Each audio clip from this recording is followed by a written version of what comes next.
دلیل کے طور پر دینا ہے. بعض اوقات ہم دلیلوں پہ زیادہ دھیان دیتے ہیں، مغز چھوڑ دیتے ہیں.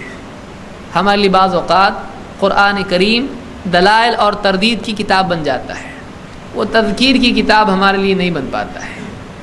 فلاں چیز کی دلیل کہاں ہے؟ فلاں حدیث. فلاں کی دلیل کیا ہے؟ ان کا رد کہاں ہے؟ قرآن کی اس آیت میں ہے. ان کا رد کہاں ہے؟ اس حدیث میں ہے. کیا قرآن و سنت صرف ردود کے لیے ہے؟ ہمارا رد کب ہوگا؟ ہم اپنی کوتاہیاں، اپنے دل کے یقین کو بڑھانے کے لیے، اپنے آپ کو نصیحت کرنے کے لیے قرآن و سنت کا استعمال کب کریں گے؟ اس کا مطالعہ ہم کب کریں گے کہ قرآن پڑھیں تاکہ میرے دل میں شفا ہو، میری بیماری کا علاج ہو. اللہ کے نبی صلی اللہ علیہ وسلم کی حدیثیں ہم کب پڑھیں گے؟ کہ جب صحابہ سنتے تھے اللہ کے رسول صلی اللہ علیہ وسلم کی بات تو آنکھوں سے آنسو نکلتے تھے. وجلت منہ القلوب وظرفت منہ العیون، کی نگاہ آنکھوں سے آنسو بہنے لگے اور دلوں میں کپ کپی اور یعنی دل دہل گئے ہمارے. یہ کب ہوگا؟ حدیثوں سے صحابہ کا ایسا ہوتا تھا.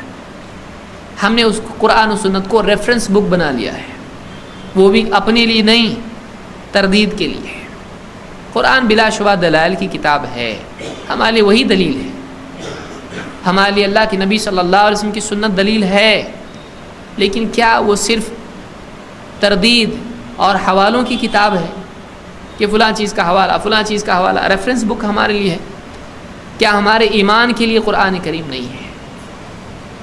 کیا ہماری نصیحت اور ہماری اصلاح کے لیے نہیں ہے؟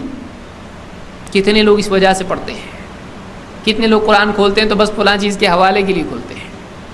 انما المؤمنون الذين اذا ذكر الله وجلت قلوبهم واذا تليت عليهم آياته زادتهم ایمانا وعلى ربهم يتوکلون. واقعی ایمان والے تو وہ ہیں کہ جب اللہ کا نام ان کے سامنے لیا جاتا ہے تو ان کے دلوں میں کپ کپی چھا جاتی ہے، ان کے دل دہل جاتے ہیں. وجلت قلوبهم، ان کے دلوں میں ایک قسم کا ڈر، خشیت، ادب، تعظیم، گھبراہٹ پیدا ہو جاتی ہے اللہ کے آگے جواب دہی کے احساس سے، اللہ کی عظمت سے، اپنی کوتاہیوں کے احساس سے، اللہ دیکھ رہا ہے کے احساس سے. وَإِذَا تُلِيَتْ عَلَيْهِمْ آيَاتُهُ زَادَتْهُمْ ایمانا، اور جب اللہ کی آیتیں ان کے سامنے پڑھی جاتی ہیں، ان پر پڑھ کر ان کو سنائی جاتی ہیں، زَادَتْهُمْ ایمانا، وہ ایمان میں بڑھ جاتے ہیں. قرآن ایمان کے، یقین کے اضافے کی کتاب ہے.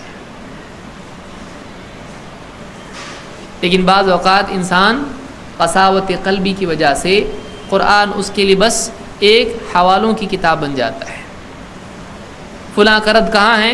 اس صورت میں ہے. فلاں کے خلاف دلیل کہاں ہے؟ اس صورت میں ہے، وہ آیت ہے. فلاں کا رد کہاں ہے؟ اس حدیث میں ہے، بخاری کی حدیث ہے، مسلم کی حدیث ہے، ابو سنن ابی داؤد ہے، فلاں کتاب ہے، فلاں کتاب ہے. ہم بعض اوقات ردود میں اپنے آپ کو بھول جاتے ہیں. یہ بہت بڑی مصیبت ہوتی ہے. یہاں سے عمل کی کوتاہی جنم لیتی ہے.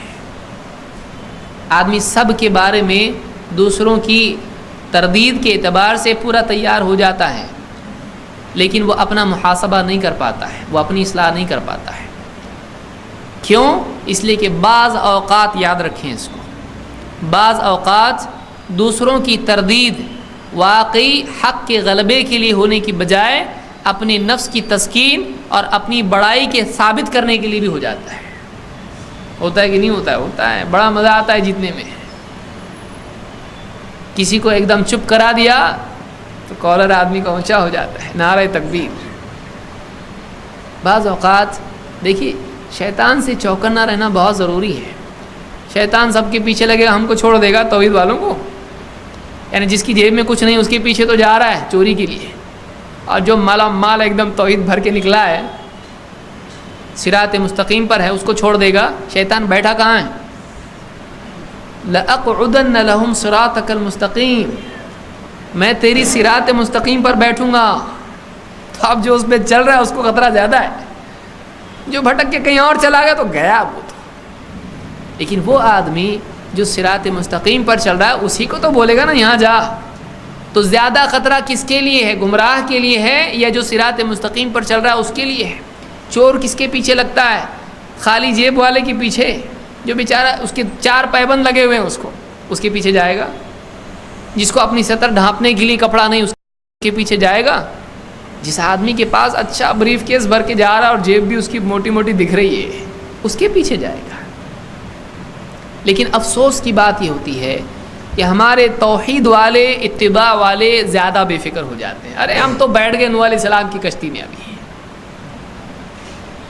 اب ہم آ گئے، اب کیا ڈرنے کی چیز ہے؟ اب تو ہم باقی سب جہنمی، ہم جنتی ہیں. یہ بہت ڈرنے کی چیز. اب بتائیے اللہ کے رسول صلی اللہ علیہ وسلم کا ڈرنا، صحابہ کا ڈرنا کیا معنی